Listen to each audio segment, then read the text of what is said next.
Y pasamos a otra noticia. El día viernes 21 de marzo fue el Día Mundial por el Síndrome de Down y tenemos acá a Jeremías Bem. Muchas gracias por estar acá. Prevosti, ahí está, y me pasan bien el apellido. Jere, bueno, vos sos papá, vos sos locutor, periodista y sos también activista por el síndrome de Down y la inclusión. Y sos papá además de Juani, que tiene esta condición, ¿no? Exactamente, sí. Padre de Juani y de Bruna, que es la más pequeña. El más grande, Juani, sí tiene síndrome de Down. Él cumplió 7 años hace poquito. Y un poco lo que intentamos en esta fecha es visibilizar, obviamente, y pedir por más derechos para las personas con síndrome de Down. Pero súper importante esto, que hablemos no solo el 21, sino el 22, el 23 y todo el año. Porque, bueno, la lucha hay que hacerla todo el año. Sí, hay algo muy interesante que decís siempre que lo comunicás y lo vi en tus redes sociales. Esto de no romantizar el síndrome de Down, ¿no? De explicar un poco qué implica ser padre, ser madre también de un chico que, en este caso, es Juani, que tiene esta condición. Te pregunto cómo es el día a día y cómo fue para vos enterarte que Juani tenía síndrome de Down, porque entiendo que se enteraron varios meses antes de que él nazca. Sí, nosotros nos enteramos en la semana 12, ¿no? Después de varios estudios de rutina, bueno, llegamos a una genetista que nos hizo un estudio y nos dio lo que ella siempre dijo es una mala noticia. Sí. Entonces éramos dos padres primerizos frente a una noticia inesperada, recibiendo una noticia con connotación negativa por parte de una profesional de la salud. Entonces ahí entramos como una etapa, nosotros siempre decimos de duelo, ¿no? Algunos se enojan cuando yo digo esto, pero el duelo es necesario, es el tiempo necesario para aceptar una realidad diferente a la que uno estaba preparado o estaba esperando. Sí.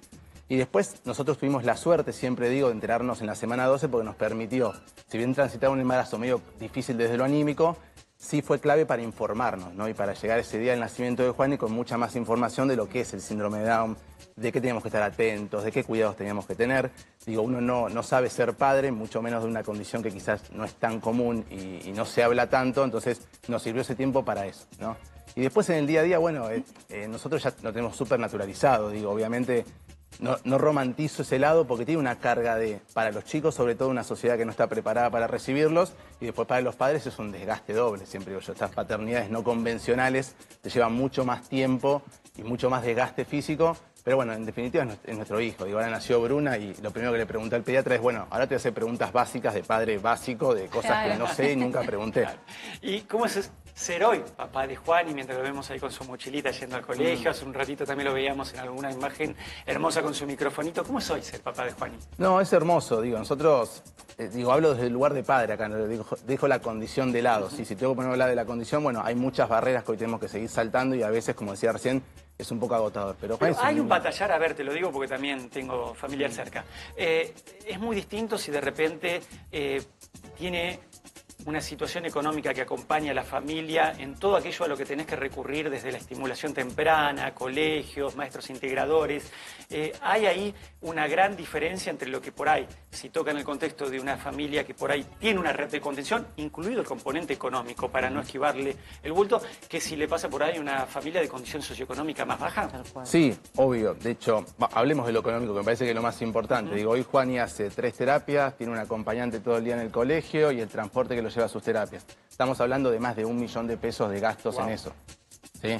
Si uno tiene una obra social, como nos pasa a nosotros, bueno, tiene la suerte, después de varios papeles que presenta, porque son cada vez más, de que le cubran gran parte de todos esos gastos. Entonces, no es lo mismo para una persona que no tiene acceso a una obra social, a una prepaga, llevar esto. Y después, no hay mucho apoyo. Me pasó una vez con una persona de condiciones bajas, socioeconómicamente hablando, que no habían sacado el certificado de discapacidad porque nadie le había querido firmar en el hospital público en los trámites.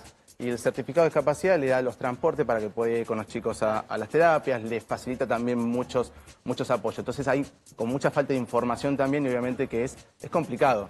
Argentina, de todos modos, es un país avanzado en la región en lo que tiene que ver con apoyos a personas con discapacidad. ¿Y cómo notás a la sociedad con relación a estas situaciones? Porque recién hablábamos, no estamos preparados para.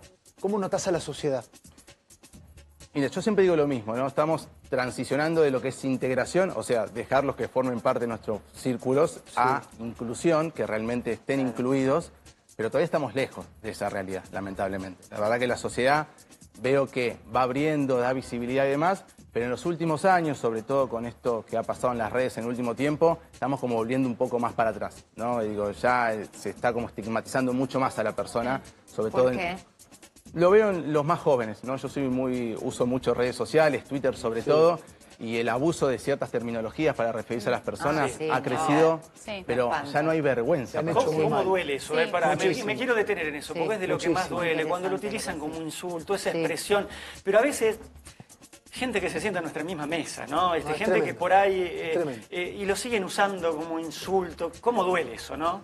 Duele y duele bastante, sí. Yo uso mucho Twitter y leo mucho los comentarios y lo voy a poner en palabras, ¿no? Pero hace poco veía un comentario, alguien hacía un comentario futbolístico y uno le pone, sos un mogólico. Tal cual. El otro le responde, no, el mogólico sos vos. Sí. Y otro le pone, ¿qué pasó? Y otro pone abajo, es que es un mogólico. O sea, 4 veces usaron la palabra. ¿Qué sentís, Jeremías, como papá? Da un poco de bronca.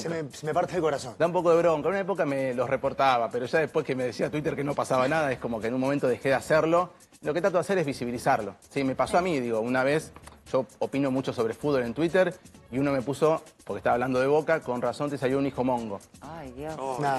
Entonces, lo que intenté hacer, podría haberlo insultado directamente, es replicar ese comentario, obviamente exponer a esta persona y aprovechar para concientizar. Habla más de la persona, ¿no? También pasa ligado al autismo, también que se lo utiliza como si fuera un adjetivo calificativo.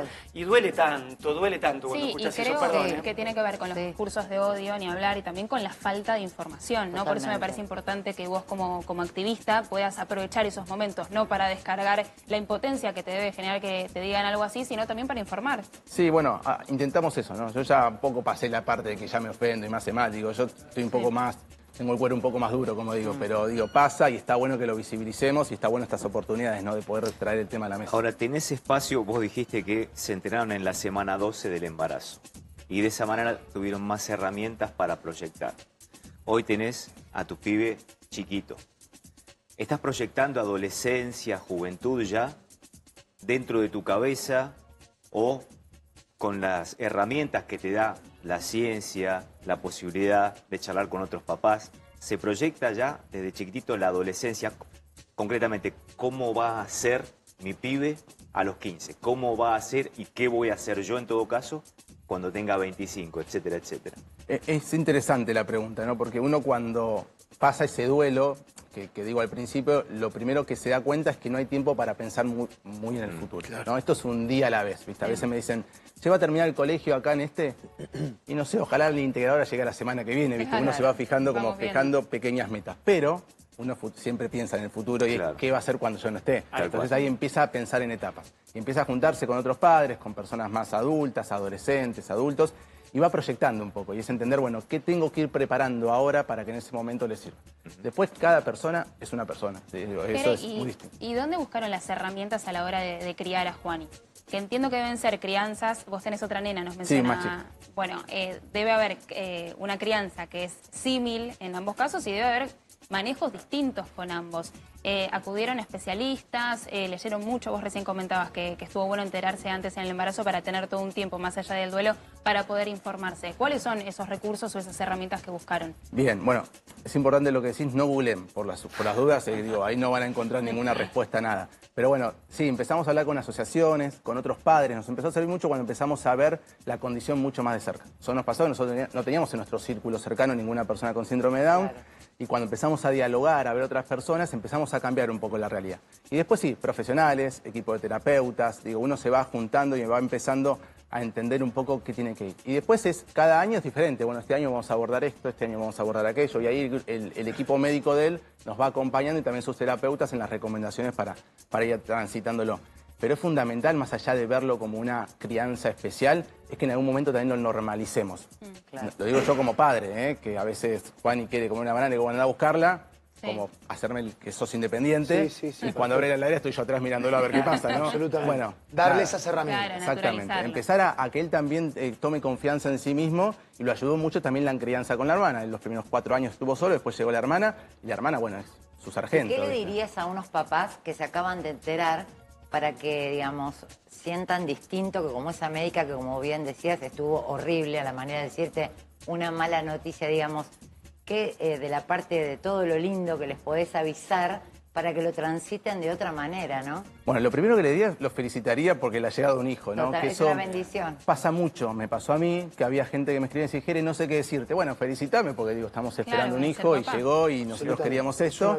Primero felicitarlos y después decirle que no se sientan mal por lo que puedan sentir en ese momento. Están pasando seguramente un momento súper complicado y que esta es una noticia inesperada, distinta. Si ellos estaban pensando ir a la playa, bueno, tienen que sacar la ropa de nieve porque están yendo para la montaña. Digo, va a cambiar un poco la crianza o la forma de hacerlo, pero es importante que lo tomen desde ese lugar, ¿sí? Sí. Y que se alejen de las personas que no suman. Sí. Eso también es Qué importante. importante esto que decís de no invalidar las emociones y que todas son justas en ese momento en el que aparecen, porque permite transitar las etapas lógicas de enterarse de esa noticia. Jere, primero te agradecemos y segundo te pido tus redes. Sí, obvio. Me pueden seguir a mí en @jerebeam, que es lo que dijiste al principio, si no, Juani también es Juani Beam. Somos los dos ahí, bueno, difundimos, comunicamos y llevamos un poco la historia nuestra para intentar acompañar a esas personas que están transitando por algo simple. Muy bien, gracias por venir. haber venido. A ustedes.